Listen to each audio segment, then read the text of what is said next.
Detectives have made a grim recovery along the Mathare River, where locals discovered a sack floating suspiciously in the water on Saturday. Inside were dismembered human remains, believed to be the missing body parts of Joy Frida Manani, a young woman whose brutal murder has shocked the nation. Authorities have linked the evidence to John Wambua, Joy's boyfriend, and the prime suspect in the case. John was arrested earlier in the week, carrying parts of her body in a bag, a shocking revelation that underscores the heinous nature of the crime.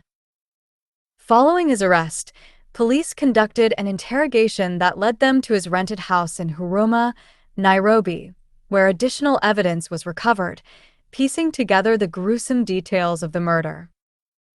Preliminary findings from an autopsy reveal that Joy succumbed to deep stab wounds inflicted on her chest, and her body was decapitated.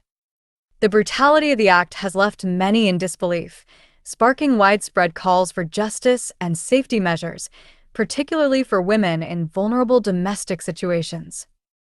The suspect remains in police custody and is expected to be charged with murder under the Penal Code. This case has gripped the public's attention not only for its shocking details, but also for the deeper questions it raises about intimate partner violence and the mechanisms in place to prevent such tragedies. While the investigation unfolds, this incident serves as a chilling reminder of the importance of addressing gender-based violence and strengthening systems to protect vulnerable individuals. Beyond the criminal proceedings, it calls for a collective societal reflection on the cultural, social, and institutional failures that allow such horrors to happen. Joy's tragic end is not just a personal loss to her loved ones, but a somber wake-up call for everyone to advocate for change, justice, and accountability.